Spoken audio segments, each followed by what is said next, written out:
apa saja sih yang paling beresiko di pas proses menjalankan usaha laundry ini?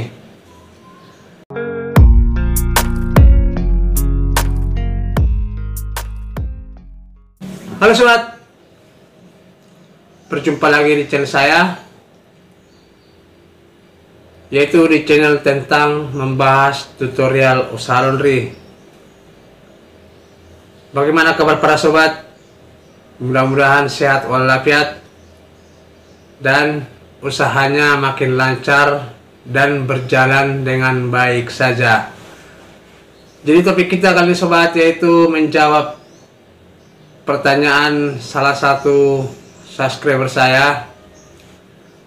Sebenarnya sih ini dia sudah memiliki peralatan dan sudah memiliki lahan, cuman dia masih belum sepenuhnya mengetahui bagaimana cara menjalankan usaha laundry ini.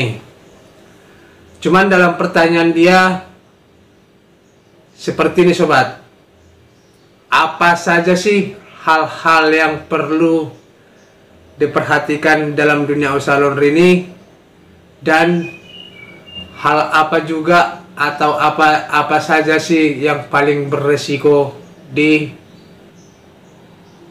pas proses menjalankan usaha laundry ini.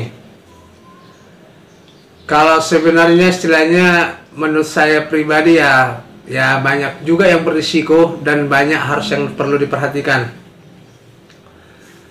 Nah, kalau seandainya pas proses pengerjaannya itu dalam dunia usaha laundry ini kita harus hati-hati, dan intinya kita harus mengenali pakaian. Maksud saya, mana dia yang pakaiannya yang luntur, mana dia yang pakaiannya tahan panas. Maksudnya tahan panas bisa dikeringkan dengan mesin atau tidak.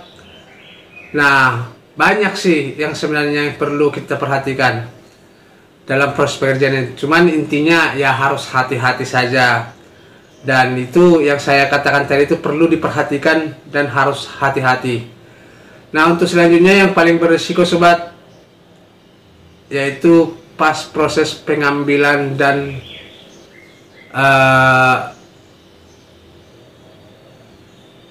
pengantaran pakaian.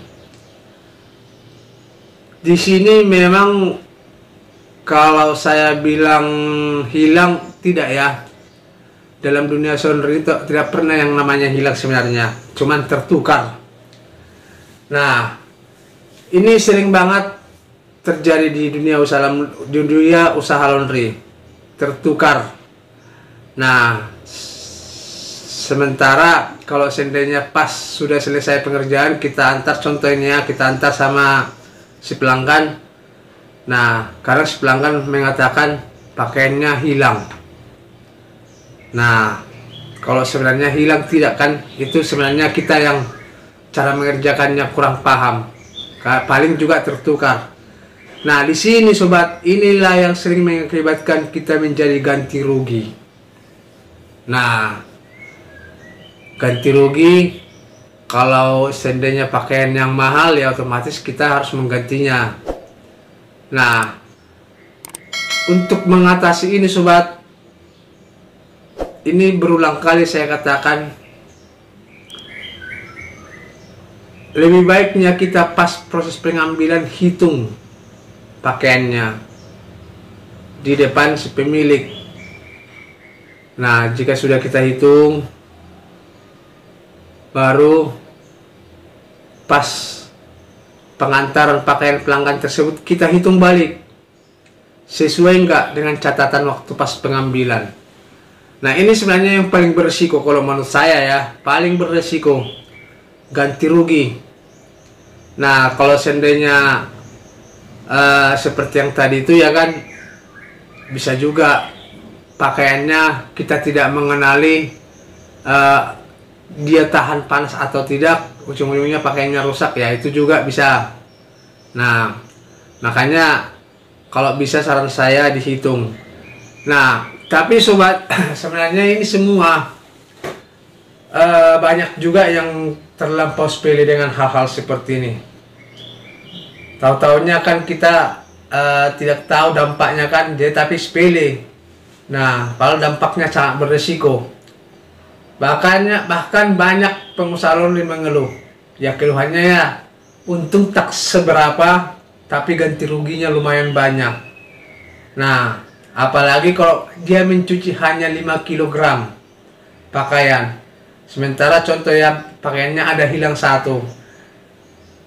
Yang satu ini harganya 100.000. Nah, kita ganti 100.000, sementara pakaiannya hanya 5 kilo. 5 kali 8 dulu ya, kita bikin kali 8.000. Itu udah termasuk mahal ya. Cuman 5 kali 8 cuman 40.000. Kita udah rugi 60.000. Nah, di sini yang perlu kita perlu perhatikan sobat, di pengambilan itu yang paling berisiko. Kalau namanya masalah istilahnya